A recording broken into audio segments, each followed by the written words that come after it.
गुण सर्वस्वार्पण। पूजनीय डॉक्टर केशव बलिराम हेडगेवार जी का जीवन शांत, संयत, अनुशासित और ध्येयनिष्ठ रहा। गीता में सात्विक कार्यकर्ता के बारे में मुक्त संगो नहमवादी ऋत्युत्साह समन्वित कहा गया है और कर्मयोगी गुणों का परिचय दिया गया है। डॉक्टर जी की गणना इसी में थी। ध्येयनिष्ठा, धैर्य और उत्साह के वे मूर्तिमंत प्रतीक थे। निसंदेह राष्ट्र सेवा जैसे महान और दूरधर कार्य के लिए जो भी व्यक्ति खड़ा होना चाहेगा उसे इन तथा ऐसे अनेक गुणों की साधना करना होगी। इसलिए प्रत्येक महापुरुष के जीवन में उसके साधना काल का विशेष उल्लेख किया जाता है। तप और साधना से ही शारीरिक और मानसिक सभी गुणों की प्राप्ति होती है। यह ठीक है कि केशव राव को बलिष्ठ शरीर उनके परिवार से ही प्राप्त हुआ था। उनके पूज्य पिता पंडित बलराम पंत ने घर में एक गाय पाल रखी थी और उनकी माता रेवंती बाई बच्चों के व्यायाम के बाद कभी कभी उन्हें दूध पिलाने का लाड भी कर लेती थी। उनके घर में ही अखाड़ा था और बड़े भाई श्री महादेव शास्त्री के मार्गदर्शन में केशव ने भी कुश्ती और मलखम का अच्छा अभ्यास किया था, परंतु ये सब अवसर भी उन्हें आयु के 13 वर्ष तक ही प्राप्त हो सके। सन 1902 की भीषण प्लेग में माता पिता के देहांत के बाद यह सब लाड प्यार उनके लिए ओझल हो गए। किसी भी कार्य के लिए शरीर बल संपन्न होना सबसे प्रथम बात है, परंतु पूजनीय डॉक्टर जी के लिए चाहे यह उन्हें पारिवारिक देन रही हो या उनके द्वारा परिश्रम पूर्वक दैनिक व्यायाम से अर्जित बात, उनका शरीर सुगठित और शक्ति संपन्न था। उन्हें देखकर ही अन्यायी और अत्याचारी व्यक्ति के हृदय में कंपन पैदा हो जाता था। उनके शारीरिक बल और प्रभावी व्यक्तित्व के संबंध में अनेक घटनाएं, जिनमें उनके क्रांतिकारी जीवन के प्रसंग भी है, बताई जाती है। उदाहरण के रूप में यहाँ एक बहुचर्चित घटना का उल्लेख करना पर्याप्त है। उस समय वे कलकत्ता के नेशनल मेडिकल कॉलेज में पढ़ते थे। एक बार कक्षा के प्राध्यापक के आने में थोड़ा विलंब देखकर छात्रा में शारीरिक शक्ति स्पर्धा की चर्चा चल पड़ी। सहपाठी डॉक्टर अमूल्य रत्न घोष ने प्रस्ताव किया कि बाजू पर मुक्का मारकर देखा जाए। सबसे पहले केशव राव ने अपनी बाजू सामने कर दी। अमूल्य रत्न घोष उनकी बाजू पर दनादन मुक्के मारने लगे। अंत में गुस्सा मारते मारते डॉक्टर अमूल्य रत्न घोष थक गए, उनका दम टूट गया। कक्षा में सभी विद्यार्थियों ने इस घटना का खूब आनंद लिया। ऐसी वज्र देह परम पूजनीय डॉक्टर जी ने प्राप्त कर ली थी। उनके इस प्रचंड शारीरिक बल का आनंद केवल उनकी आत्मीय मित्र मंडली को ही नहीं मिलता था, वरन दुष्ट, पाखंडी, अत्याचारी और मिथ्याचारी व्यक्तियों को मजा चखाने में भी वे देरी नहीं करते थे। एक बार कलकत्ता में मौलवी लिकायत हुसैन की अध्यक्षता में होने वाली सभा में एक वक्ता ने लोकमान्य तिलक के बारे में उल जलूल अच्छे शब्दों का प्रयोग किया। सुनते ही डॉक्टर हेडगेवार ने भरी सभा में उस वक्ता महोदय के मुंह पर कसकर तमाचा जड़ दिया। भरी जनसभा में किसी वक्ता को उनकी करनी का ऐसा मजा चखाना और फिर किसी की डॉक्टर हेडगेवार के खिलाफ कुछ भी कर पाने की हिम्मत नहीं होना बताता है कि राष्ट्र कार्य में वे जब उतरे तब उनका शारीरिक दमखम कैसा था। उत्तरोत्तर साधना, परंतु राष्ट्र का उद्धार करने के लिए व्यक्ति निर्माण जैसी गहन प्रक्रिया पर गंभीर चिंतन मनन और उसके लिए मन, बुद्धि आदि की उत्तरोत्तर साधना डॉक्टर हेडगेवार जी ने कहाँ और कैसे प्राप्त की। उच्च कोटि की ध्यान धारणा, योग साधना, मन निग्रह आदि बातें डॉक्टर जी ने कब कहाँ सीखी। जहाँ तक उनके किशोर जीवन का प्रश्न है, नागपुर की सड़कों और गलियों में ही उनका बाल और किशोर जीवन बीता। अधिक से अधिक नागपुर शहर के बाहर तेलंगखेड़ी तालाब पर दौड़ते हुए जाने और उस तालाब में तैरने का आनंद लेते मात्र का साधन क्षेत्र उनके जीवन में दिखाई देता है। अपने चाचा पूज्य अब्बाजी हेडगेवार के पास रामप्याली तक जाने का अवसर भी उन्हें मिलता था। आयु के 19 वर्ष जो साधना के लिए महत्वपूर्ण कहे जा सकते हैं, परम पूजनीय डॉक्टर जी ने नागपुर या उनके आसपास ही बिताए। इसके बाद तो वे देश के राष्ट्रीय आंदोलन में पूरी तन्मयता से कूद पड़े। वंदे मातरम आंदोलन में नागपुर के नील सिटी हाई स्कूल में निकाले जाने के बाद वे लोकमान्य श्री माधव श्रीहरि बापूजी अणे की सहायता से यवतमाल के राष्ट्रीय विद्यागृह में दाखिल हो गए। यवतमाल विद्यागृह के संस्थापक तपस्वी बाला साहब परांजपे लोकमान्य तिलक के आंदोलन में इतने रम गए थे कि सन 1908 के बाद उनकी व्यक्तिगत जीवन जैसी कोई वस्तु न रह गई। तपस्वी श्री परांजपे जी की प्रेरणा से यह विद्यागृह उन तरुणों के लिए चलाया गया था जो राष्ट्रीय आंदोलन में हिस्सा लेने के कारण सरकारी विद्यालयों में प्रवेश से वंचित कर दिए जाते थे। यहाँ गरीब विद्यार्थियों के भोजन की व्यवस्था थी, जिनके लिए यवतमाल जिले के नागरिक घर घर रखे मटकों में प्रतिदिन मुट्ठी भर अन्न जमा करते थे। यहाँ अवश्य केशवराव को विद्वान, पुरुषार्थी, त्यागी तथा देशभक्तिपूर्ण शिक्षकों का सानिध्य और मार्गदर्शन पाने का अवसर प्राप्त हुआ। विद्यागृह के मुख्य अध्यापक श्री दत्तात्रेय विष्णु आपटे लोकमान्य तिलक के स्नेह पात्र एवं निष्ठावान, त्यागी और सात्विक कार्यकर्ता थे। सन 1896 के अकाल निवारण आंदोलन में लोकमान्य ने उन्हें किसानों में जागृति करने के लिए भेजा था तथा इस कारण उन पर मुकदमा भी चला था। ऐसे तपस्वी, कर्मठ, देशभक्त शिक्षक और व्यवस्थापकों के बीच रहने का भाग्य डॉक्टर हेडगेवार जी को मिला। बताया जाता है कि विद्यागृह में मैट्रिक की पढ़ाई करते समय इन दिनों तरुण केशवराव नित्य बहुत प्रातः उठकर स्नान संध्या में निवृत्त होकर 10 बजे तक अध्ययन करते थे। दोपहर 11 से सायं 5 बजे तक विद्यालय में रहने के बाद विद्यागृह के आदर्श अखाड़े में वे नित्य नियम से व्यायाम भी करते थे। यवतमाल का यही एक कालखंड ऐसा दिखाई देता है जब 20 वर्षीय तरुण केशवराव को निस्वार्थी, त्यागी, देशभक्त शिक्षकों का सानिध्य मिला। देश की आज़ादी के लिए संकटों से जूझने वाले लोक नायक बापूजी अणे जैसे नेताओं से उनका परिचय हुआ, उनका संरक्षण और मार्गदर्शन मिला। परंतु यह कालखंड भी कितना छोटा है। केवल 3-4 महीने ही वे इस विद्यागृह में रह सके। सन 1909 के प्रारंभ में वे यहाँ पहुँचे थे और अप्रैल 1909 में यह विद्यालय भी अंग्रेजी राज्यों को भाजन बन गया।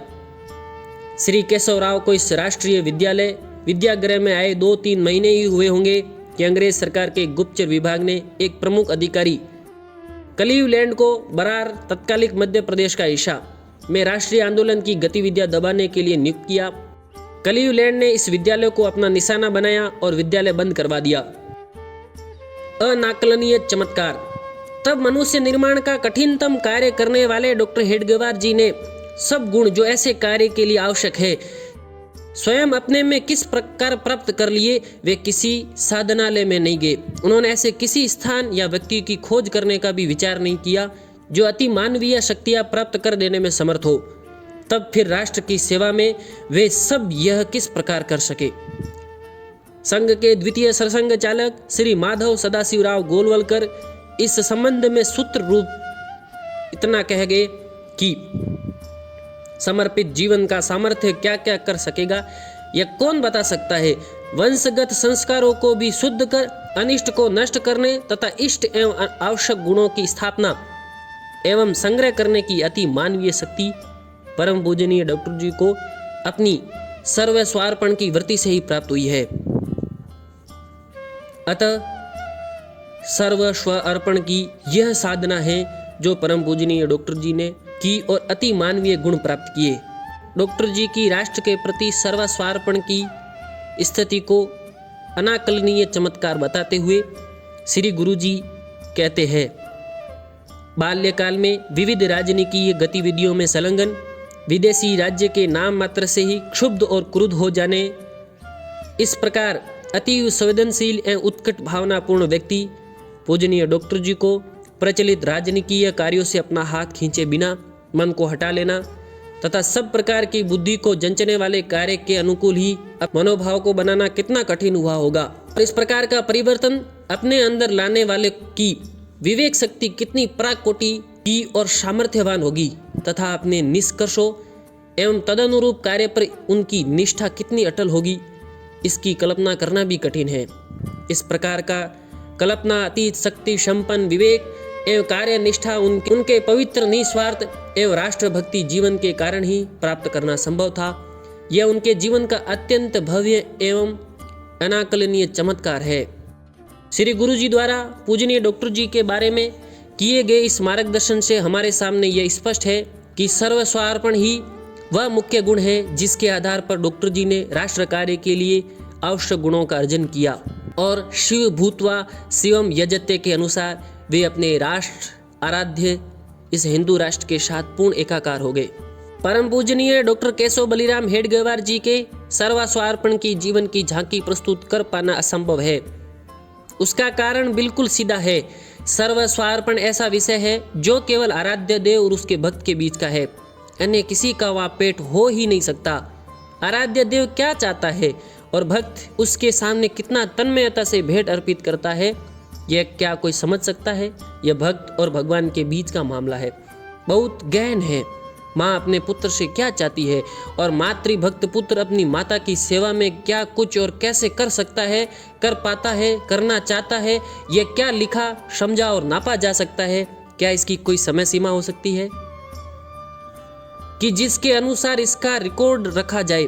हाँ, सर्वस्वार्पण की इस उच्च अवस्था की कल्पना अवश्य की जा सकती है, लेकिन कल्पना कर सकने वालों की अपनी शक्ति पर ही निर्भर रहेगा कि उनकी उड़ान कितनी है।